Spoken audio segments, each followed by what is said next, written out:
The sharp crack of gunfire tore through the air, sending travelers screaming and diving behind luggage.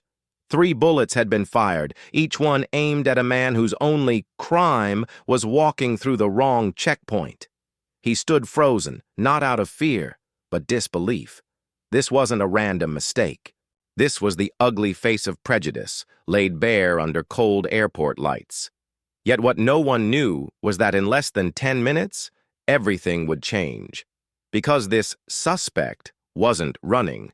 He was about to own the very ground they stood on. Watch until the end.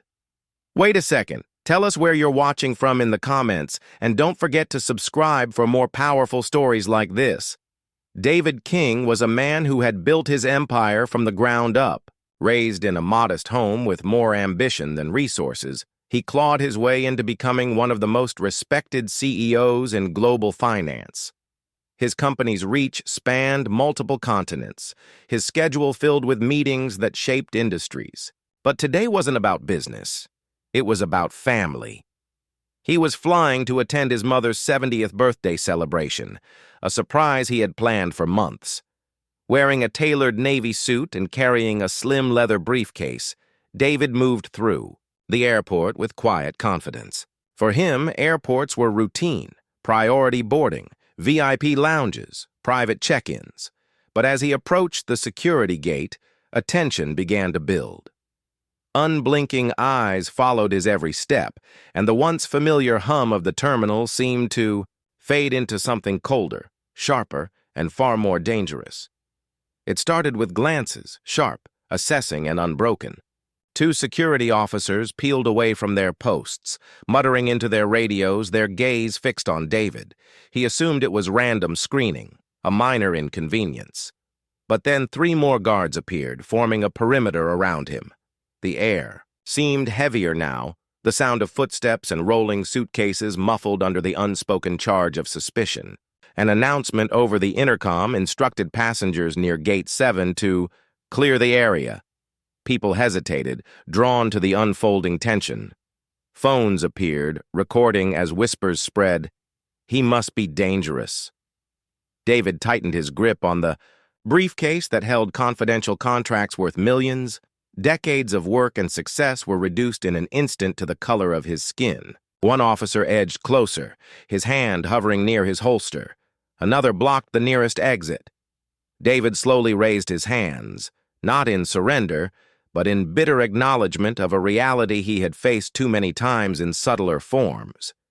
He thought about speaking, explaining, but knew from history that words rarely overpowered prejudice in moments like these. Then came the sharp command from across the concourse, followed by the deafening echo of gunfire. In that instant, the choice was made for him. 3 shots split the air, 2 slamming into the metal frame of the gate, 1 shattering a glass panel nearby. Gasps erupted, the crowd scattering as David stumbled back, his briefcase sliding to the floor. He wasn't hit, but the humiliation burned deeper than any wound. Guards rushed forward, gripping his arms, barking orders. The scene felt unreal, until a familiar voice cut through the chaos. The airport's operations director appeared, his face draining of color as recognition set in. This wasn't just any traveler.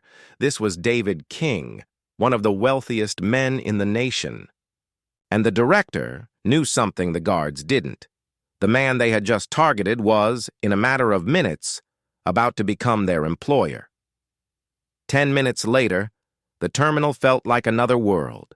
The same guards who had aimed weapons now stood, silent as the operations director made the announcement. David King had finalized the purchase of the airport's primary terminal earlier that week. Today's trip was meant to be personal. Now it was historic.